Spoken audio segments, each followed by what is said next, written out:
Welcome back to the channel Glopen. Last time we broke down China's 10 richest provinces, the economic giants that rival entire G20 nations. But today we're flipping the lens. What about the other side of the miracle? What if I told you that China's poorest province has a GDP smaller than the single mid-sized Chinese city, yet it's growing faster than any other province in the entire country? Today we are counting down the top 10 provinces at the bottom of China's GDP rankings in 2025. Some of these places are transforming right before our eyes. Some are stuck, and some will completely change the way you think about the poor. Let's get started. Number 10, Guangxi.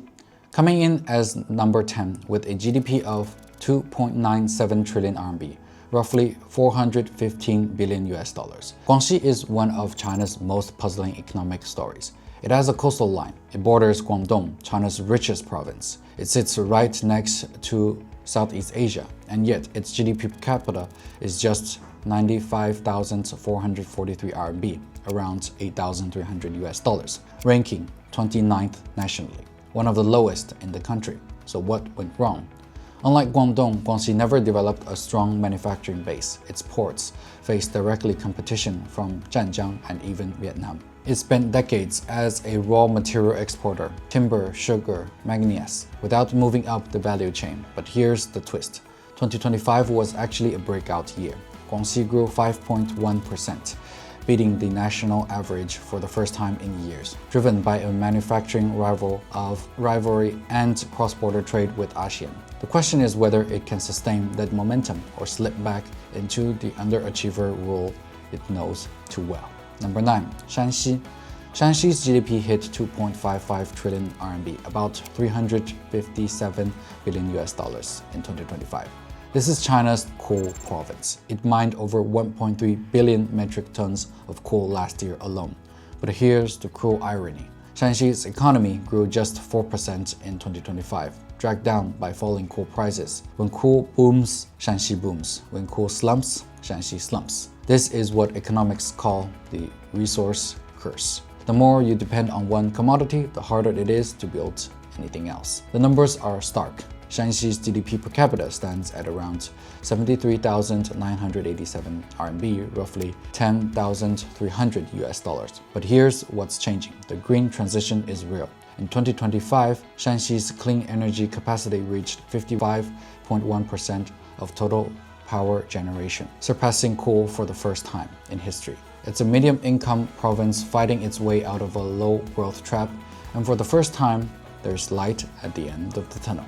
Number 8, Guizhou. At 2.36 trillion RMB, about 330 billion US dollars, the name alone used to be poverty in China. For decades, this was the poster child of underdevelopment. 94% mountains, no coastal line, no river ports. But here's where the story gets wild.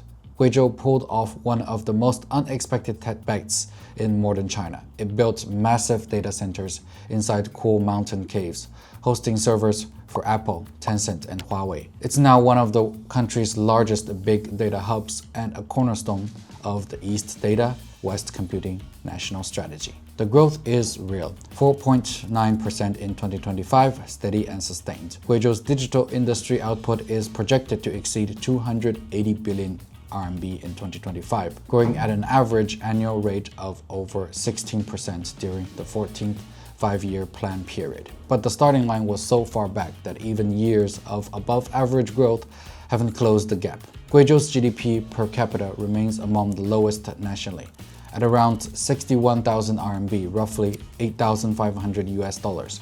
The tech story is real, but the poverty story isn't over yet. Number 7, Heilongjiang. At 1.69 trillion RMB, about 236 billion US dollars, if there is one province that embodies the phrase fall from grace, it's this one. A century ago, Heilongjiang was one of China's most industrialized regions. Railways, oil, heavy machinery. Today, it has the lowest GDP per capita in the entire country, at just 55,700 RMB, around 7,800 US dollars. What happened? The industries that built it, state-owned heavy manufacturing and resource extraction, declined and nothing replaced them. Meanwhile, young people are leaving in droves. From 2016 to 2025, Heilongjiang lost a staggering 5.28 million people over the decade. It's one of the fastest shrinking populations on Earth. The province still grows enough grain to feed tens of millions, 8,200 metric tons of grain in 2025, ranking first in the country. But grain alone can't power a modern economy. Heilongjiang's challenge is the most existential on this list. How do you rebuild an economy when your best asset keeps leaving? Number 6. Jilin. Jilin's GDP is 1.5 trillion RMB, about 210 billion US dollars, and its story is Heilongjiang's cousin with a twist. Once the heart of China's state-owned automotive industry, Jilin is home to FAW Group, maker of Hongqi and Jiefang vehicles. But while FAW survived, the ecosystem around it withered. The province faces a severe demographic challenge: fewer younger workers, more pensioners, a demographic time bomb shared across the northeast. Here's the part that surprised me though. Jilin grew 5% in 2025, a very respectable number. A high-speed railway now connects towns that were previously isolated. The winter tourism industry is booming, with ski resorts drawing millions of visitors from across China. Jilin is proving that even the rustiest industrial relic can be polished into something new. But the demographic math is brutal and the clock is ticking. Number 5. Gansu. At 1.37 trillion RMB, about 192 billion US dollars. If you ever studied the ancient Silk Road, you know this place. For over 1,000 years, Gansu was the corridor linking China to Central Asia, the Middle East, and even Europe. Then modernity bypassed it. But here's the thing about Gansu in 2025. It grew 5.8%, the second fastest rate in all of China. How? 3 things. First, the Belt and Road Initiative turned Gansu's geography back into an asset. It's now a major export gateway to Central Asia. Second, new energy. Gansu's desert wind and solar farms now produce over 64% of its power from renewables, and is building the grid to export that power eastward. Third, the new 3 exports: EVs, lithium batteries, and solar products from Gansu grew by a staggering 727.5%, with solar product exports alone increasing nearly tenfold. Gansu is still poor. GDP per capita of around 55,000 RMB, around 7,800 US dollars, confirms that. But it's not stagnant. It's a province clawing its way back into relevance through trade, energy, and sheer demographic destiny. Number 4. Hainan. Hainan at 810 billion RMB, about 113 billion US dollars. Wait, how is China's premier tropical island, the place that's supposed to become a free trade port and rivalry of Singapore, in the top 4 of the poorest? This is paradox of Hainan. It has world-class beaches, a booming tourism industry, and more policy support than almost any province.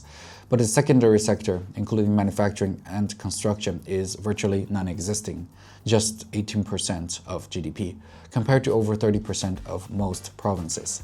It has no heavy industry, no supply chain clusters, and the promise of the free trade port is still in early stages. Tourism alone can only do as much. Hainan's GDP grew just 4% in 2025. The government's vision is bold: zero tariffs, open capital flows, an international business hub, but transforming an island of 10 million people into the next Singapore is a multi-decade project. For now, Hainan is a tropical dream that's still waiting to wake up economically. Number 3. Ningxia.